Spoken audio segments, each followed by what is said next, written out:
vocês? Tudo bom? Hoje a gente vai continuar com o nosso estudo sobre o movimento romântico, fechando esse bloco de 3 aulas. Hoje a gente vai falar um pouco sobre prosa romântica no Brasil. Vou deixar desse jeito para vocês verem minha cara feia, né? Olha só, a gente falou um pouco sobre o contexto, a gente falou um pouco sobre características, a gente falou sobre poesia, e agora é hora da gente falar um pouco sobre a prosa, né, produzida nesse momento. Estou usando esse suporte de resumo de toda a matéria, que é só um resumo, não dá conta. A leitura de materiais sempre, né, do maior número de materiais possível sempre é interessante. Um resumo só é bom para revisar, ele é um resumo, né, ele está lá para relembrar, para topicalizar pontos importantes, mas uma reflexão mais crítica demanda, sim, leitura, né, não se façam de rogados. Então, sempre é importante lembrar que a prosa romântica, que a narrativa romântica, ela se desenvolveu sobretudo através da literatura de folhetim, né, o romance de folhetim, o romance que era publicado em jornais. E esse romantismo, ele traz uma ideia de um certo nacionalismo romântico, porque eu tenho obras que vão se dividir em 3 categorias. Obras urbanas, que vão abordar a vida na capital, na corte, no Rio de Janeiro. Obras regionalistas, que vão focar no cotidiano, no dia a dia das regiões mais afastadas do centro, sobretudo sul e nordeste. E terceiro, né, uma literatura indianista, fazendo um pouco o que a poesia indianista fez, né, colocando o nativo, o indígena, como personagem central da trama, da narrativa, do enredo. Então, características, pessoal: o nacionalismo, o subjetivismo ou subjetividade, o ufanismo, né, esse patriotismo exagerado, falar muito da fauna, da flora, né, aqui do Brasil, a realização da mulher, da musa, uma certa religiosidade, o culto à natureza, o amor platônico, um amor que muitas vezes não acontece, ele fica só no campo, no plano das ideias, o idealismo e a estética nativista, né, da fauna, da flora, do nativo, de falar sobre o Brasil, de mostrar o Brasil. Então, essa prosa, ela se divide em 3 fases. A primeira delas é a fase indianista, o romance indianista, a modalidade indianista. Se o Enem fizer uma alusão a qualquer um desses 3 termos, é a mesma coisa, tá ok? Então, o romance indianista busca valorizar o herói nacional, o índio. São explorados temas como a natureza e o sentimentalismo. O heroísmo é representado pela nobreza de caráter e valentia das personagens. Principal autor, o José de Alencar. Olha só, quando a gente pega um trechinho indianista, a gente percebe bem as características dessa galera, né? Olha a prosa de Iracema, por exemplo, como dialoga muito com a ideia de uma prosa poética, uma prosa que é muito próxima da poesia, né, na retratação do meio ambiente. Verdes mares bravios de minha terra natal, onde canta a jandaia nas frondes da carnaúba. Verdes mares que brilhais com líquida esmeralda, aos raios do sol nascente, perlongando as alvas praias ensombradas de coqueiros. E aí vai, descrevendo a natureza, e começa a falar da musa, da moça, que é a heroína da história, Iracema. Olha como ela é idealizada. Iracema, a virgem dos lábios de mel, que tinha os cabelos mais negros que a asa da graúna e mais longos que seu talhe de palmeira. O favo da jati não era doce como seu sorriso, nem a baunilha recendia no bosque como seu hálito perfumado. Então, olha essa visão de Iracema, sempre aproximando a descrição da mulher com aproximações da natureza, né? Lábios de mel, cabelo negro como a asa da graúna, tão longo como o talhe, como a palma, né, daquela palmeira. O favo da jati, da abelha, não era tão doce como o sorriso, nem a baunilha recendia como o hálito dela. Então, olha essa idealização. E sempre muito próxima, muito amalgamada, né, com a natureza, da própria natureza. Então, a prosa indianista, ela faz isso que seu nome já deixa bem claro. Ela vem trazendo o indígena como esse personagem central, né, como o herói ou a heroína do romance. Há um romance urbano que retrata a pequena burguesia, a ascensão da classe média, as relações sociais, relações morais também, pessoal. São narrativas mais lentas, minuciosamente descritivas na ambientação das personagens. E o ambiente é corte. Então, é mostrar a capital, o Rio de Janeiro, mostrar os grandes, né, o centro da cidade, os bairros mais nobres, mas também mostrar a periferia, como é o caso do Memórias do Sargento de Milícias, mostrar as praias urbanas, como é o caso da Moreninha, né? Mostrar a sociedade, a vida noturna, como é o caso de Lucila, como é o caso de Senhora. Então, os autores de maior relevância são 3. Joaquim Manuel de Macedo, autor da Moreninha. Manuel Antônio de Almeida, autor das Memórias do Sargento de Milícias, uma obra já de transição, que também já está antecipando alguns elementos realistas, e o José de Alencar, autor de Diva e de Senhora. Senhora é essa obra que nós vemos aqui, né?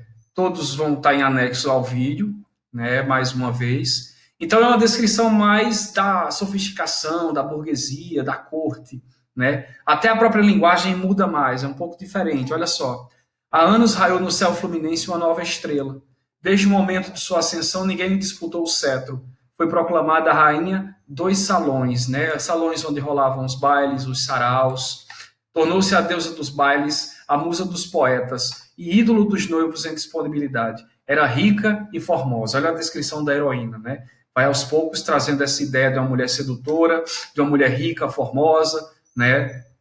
E assim ele vai descrevendo a ideia da sociedade. Eles vão falando, né, da vida carioca. Deixa eu só pegar um trechinho.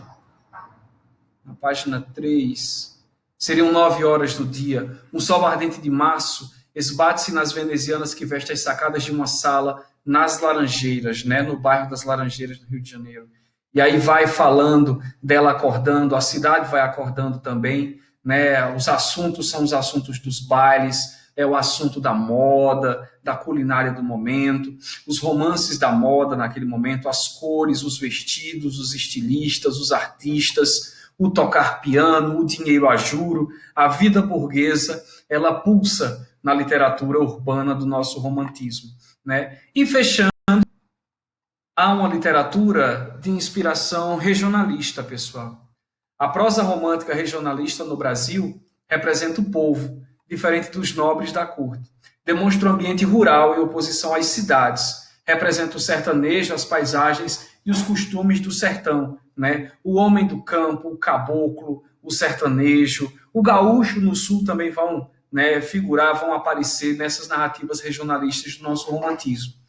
José de Alencar está entre os principais autores dessa prosa romântica, né, com a obra O Sertanejo, mas também se destacam Bernardo Guimarães, autor de Escrava Isaura, e o Visconde de Tuné, autor de Inocência. Além dos três, né, também vale destacar o Franklin Távora, autor do Cabeleira, e eu trouxe um trechinho aqui para a gente dar uma sacada. O Cabeleira foca num personagem real, num cangaceiro que realmente existiu no Ceará, e a obra vai se passar entre Ceará e Pernambuco, né? Um romance histórico, um romance à la Bonnie e Clyde, só que com cangaceiros, com uma forte idealização da realidade.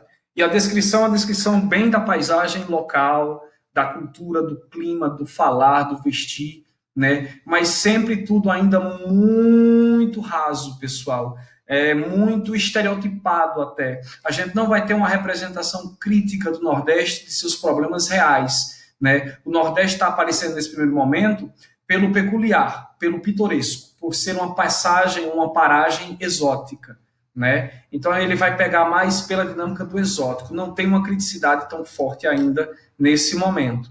Então a história de Pernambuco oferece-nos exemplos de heroísmo e grandeza moral, e aí ele vai falar desses homens, né, dos bandoleiros, dos cangaceiros, dos valentões, né, aproximando da figura do Robin Hood, falando de como a poesia popular, né, ela retrata esses heróis do povo, esses cangaceiros. É tudo bem estereotipado. Olha só, as populações do interior, em sua maioria destituídas de bens da fortuna, e então muito mais espalhadas do que atualmente, pouco tinham com que cevar a voracidade dos três aventureiros a que desde muito pagavam um triplo imposto consistente em víveres, dinheiro e sangue.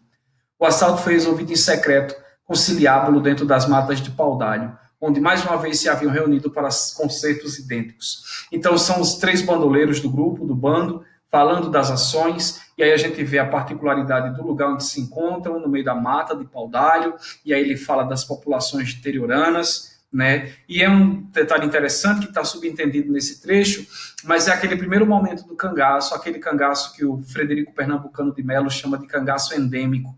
Era um cangaço que ele intimidava mais do que assaltava, né? Ele cobrava. O cangaceiro chegava na porta da fazenda e só se apresentava, então já davam dinheiro a ele, já matavam galinha, né? Era uma mão lavando outra, porque os coronéis também, quando precisavam de braço armado, contratavam esses cangaceiros que viviam, né, aí um lavando a mão do outro. O grande nome desse momento, além do Cabeleira que realmente existiu, é o Antônio Silvino, que está sepultado, né, aqui em Campina Grande, lá no cemitério lá do Monte Santo, né? o rifle de ouro, o grande nome do primeiro momento do cangaço, antes do segundo momento, o momento de Lampião.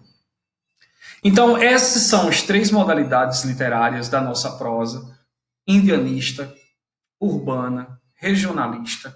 E as três elas são importantes porque elas ajudaram a construir uma ideia de identidade nacional também aos poucos. Né? Porque graças a esse romance folhetim, eu li uma obra, né, urbana, terminava mês que vem, estava lendo uma obra indianista, eu dizia, poxa, é o mesmo Brasil, é o mesmo Brasil. Né? Uma mesma linguagem com algumas diferenças. Mas é o mesmo clima? Não, clima diferente. Mas é o mesmo Brasil? É o mesmo Brasil. Então isso vai ajudando. Eu leio uma obra regional que me mostra o Nordeste brasileiro, outra me mostra o Sul, uma obra urbana que vai e me mostra, né, a corte, uma indianista que vai me mostrar o Norte ou o Nordeste. Né? Então, aos poucos, eu vou tendo uma ideia da diversidade de cenários, de climas, de relevos, de regiões brasileiras. E entender que cada região possui uma particularidade vai ajudar também a criar a ideia de uma identidade nacional, além do próprio Rio de Janeiro. Eu vou percebendo que existe Brasil além daquilo que eu conheço. Né? E é uma das grandes contribuições que a prosa romântica traz para a gente.